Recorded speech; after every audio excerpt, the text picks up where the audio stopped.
আসসালামু আলাইকুম রহমতুল্লাহ। বাংলাদেশ হাসি পায় আমার। বিভিন্ন ব্যক্তিদের নামে যে প্রতিষ্ঠানগুলো আছে সেই প্রতিষ্ঠানের নাম বাংলাদেশ থেকে পরিবর্তন করা হচ্ছে। মুক্তিযোদ্ধা বাঙালি জাতির জনকের নামের পরিবর্তন করে স্বীকৃত রাজাকারের নাম রাখা হচ্ছে। মানে শেখ হাসিনার নামের পরিবর্তে জুলাই গণ অভ্যুত্থান 24শে জুলাই হল রাখা হচ্ছে। তারপরে স্টেডিয়াম বঙ্গবন্ধু জাতীয় স্টেডিয়াম থেকে বাংলাদেশ স্টেডিয়াম নাকি রাখা হয়েছে। বঙ্গবন্ধু শেখ মুজিবুর রহমান টানেল থেকে চেঞ্জ করে কর্ণফুলী টানেল করা হয়েছে। বঙ্গবন্ধু সেতু থেকে যমুনা সেতু হয়েছে।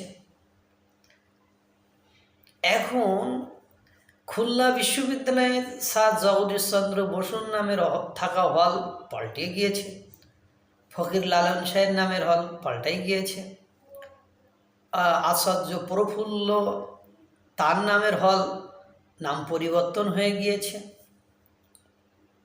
তাহলে একটা জিনিস আমরা বুঝলাম যে ক্ষমতার পরিবর্তন হলে নামের পরিবর্তন হবে। এই কালচারটা তৈরি হয়েছে। এটা শেখ হাসিনার আমলেও কিছু কিছু হয়েছিল, সেটা সাংঘাতিক আকারের রূপ ধারণ করেছে বর্তমান সময়ে। আমি ভেবেছিলাম যে বর্তমান যে সরকার আছে এই সরকারের যারা উপদেষ্টা আছে বা পরামর্শদাতা আছে তারা অন্ততপক্ষে এমন পরামর্শ দেবে যে নামগুলো পরিবর্তন করে বা নতুন যে নামকরণ করা হবে এমন কোনো কিছু নামকরণ করা হবে যে সরকারই আসুক ওই নামকরণ নিয়ে কোনো ঝামেলা করবে না। কিন্তু দুর্ভাগ্য হলেও সত্য যে এই নামকরণ নিয়ে হাসি পাওয়ার মতো একটা ঘটনা হয়েছে। শহীদ আবরার স্টেডিয়াম আসিফ মাহমুদ, মানে এই বাংলাদেশের বিভিন্ন নাম পরিবর্তনের সবচেয়ে গুরুত্বপূর্ণ ভূমিকা পালন করছেন এই আসিফ মাহমুদ সজীব ভুইয়া। ইনি সবচেয়ে গুরুত্বপূর্ণ ভূমিকা পালন করেছেন এই নাম পরিবর্তনের ক্ষেত্রে। কারণ উনি মিডিয়ার সামনে বলেছেন যে নামগুলো পরিবর্তন করা হবে বিভিন্ন বিশ্ববিদ্যালয়ের শেখ মুজিবুর রহমান। এবং কিন্তু দুর্ভাগ্য হলেও সত্য যে খুলনা বিশ্ববিদ্যালয়ের হলগুলো থেকে যে নামগুলো পরিবর্তন করা হয়েছে তারা বাংলাদেশ সহ বিশ্বের নাম করা বিজ্ঞানী। তারা কোনো রাজনৈতিক ব্যক্তিত্ব নয়, কিন্তু হিন্দু হওয়ায় তাদের নামগুলো পরিবর্তন করে দেওয়া হয়েছে, সেগুলো আমি দেখেছি। এখন স্টেডিয়ামের নাম করা হয়েছে শহীদ আবরার স্টেডিয়াম, ভাবা যায়। তো এখন কোনো কালে এখন বঙ্গবন্ধু সে জাতীয় স্টেডিয়াম পরিবর্তন করা হলো, তো নামের স্টেডিয়াম না দেওয়াই বেটার ছিল। সেখানে রাখছে শহীদ আবরার স্টেডিয়াম। শহীদের সংজ্ঞা নতুন করে হয়তো বা শিখতে হবে, শিখলাম না, দরকার নেই। এখন ঘটনা হয়েছে যে এই ক্ষমতার পরিবর্তন হলে শহীদ আবরার স্টেডিয়াম তো আবার পাল্টে যাবে। আর একটা স্টেডিয়াম একটা প্রতিষ্ঠানের নাম পাল্টানো মানে শুধু ওই প্রতিষ্ঠানের ওই যে সাইনবোর্ডটাও চেঞ্জ করা নয়, এখানে কিছু ইন্টারনাল ফাংশন থাকে। এইগুলো পরিবর্তন করতে লক্ষ লক্ষ টাকা কোটি কোটি টাকা খরচ হয়। এটা বাংলাদেশের মানুষ অধিকাংশই জানে না যে এই কোটি কোটি টাকা খরচ হয়।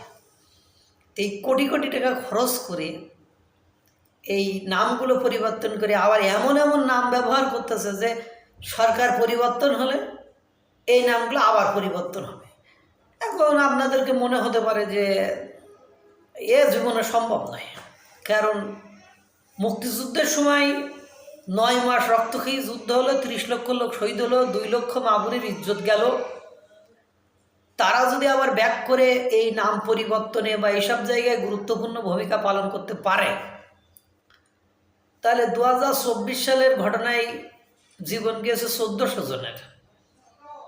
তাহলে সরকারি হিসাবে 800 কত জনের, জাতিসংঘের হিসাবে 1400 জনের। তাহলে আমার কথা হলো সরকার যে হিসাব দিয়েছে, তো সরকার এসে জাতিসংঘে ইনফরমেশন বেশি কোন জায়গা থেকে পাইল?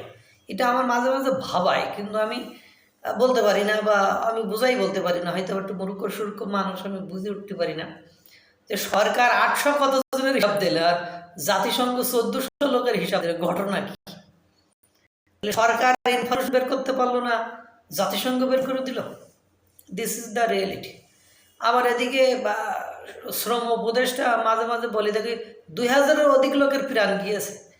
তাহলে আমার শ্রম উপদেষ্টার কাছে একটা প্রশ্ন, যে আপনি সরকারের থেকে এই ধরনের কথা বলেন কি? 2000-এর বেশি প্রাণ গিয়েছে, সরকার হিসাব দিচ্ছে 800 কতজন, জাতিসংঘ হিসাব দিচ্ছে 1400, আবার ওদিকে শ্রম উপদেষ্টা একসময় যিনি স্বরাষ্ট্র উপদেষ্টা ছিলেন উনি হিসাব দেন 2000। আমি বুঝি না এগুলো। রাজনৈতিক দলের নেতারা বললে একরকম, কিন্তু সরকারের থেকে এই ধরনের কথা বলেন, আমার মাথায় খেলে না। যাই হোক, আমি যেটা বলছিলাম, এই শহীদ আবরারের নামে স্টেডিয়াম, জুলাই গণঅভ্যুত্থান হল, এগুলো দেয়া কি বোকামি নয়? এগুলো দেয়া মানে কি ভবিষ্যতের আবার টাকা নষ্ট নয়? কারণ আমি আপনাদের নর্মাল একটা বলেছি যে মুক্তিযুদ্ধের সময় যারা স্বাধীনতা বিরোধী ছিল, পাকিস্তানের দোষক ছিল, সহযোগী ছিল, তারা যদি এখন এসে দাপট দেখাতে পারে, সকল প্রশাসন প্রতিষ্ঠান সব জায়গায় যদি বুক ফুলিয়ে চলতে পারে, তাদের নামে যদি মানে হলের নামকরণ হতে পারে, তাহলে এই যে কম্পেয়ার করলে 30 লক্ষ আর কোন জায়গায় মানে 800 কতজন, তাহলে তো ফেরবে, ব্যাক করবেই তো, তখন কিন্তু প্রবলেম হবে। তা আমরা যে বলদ জাতি, সেই সারা জীবন আমাদেরকে বলদামেরই ফল দিতে হবে কেন? কেন জগদীশচন্দ্রের নাম পাল্টানো হয়? কেন জগদীশচন্দ্রদের মতো নাম করা বিজ্ঞানীদের নাম পরিবর্তন হয়? তারা তো কোনো মানে শক্তির বা রাজনৈতিক পক্ষের নয়। মানে এইগুলো মানুষ, আপনাদের সাধারণ জনগণ একটু ভাবা উচিত যে কোন দেশে আছে শহীদ আবরার স্টেডিয়াম, কেন বাংলাদেশে অন্য স্টেডিয়াম, কুষ্টিয়া স্টেডিয়াম, যদি কুষ্টিয়ায় কুষ্টিয়া স্টেডিয়াম, নোয়াখালী স্টেডিয়াম, তাহলে এই যে কাহিনী, এসব কাহিনী কোনো মানে হয় না। আমাদেরকে আর কতভাবে পুন্দাবেন আপনারা? আল্লাহ তাআলা সকলকে ভালো রাখুক, সুস্থ রাখুক। আসসালামু আলাইকুম ওয়া রাহমাতুল্লাহ।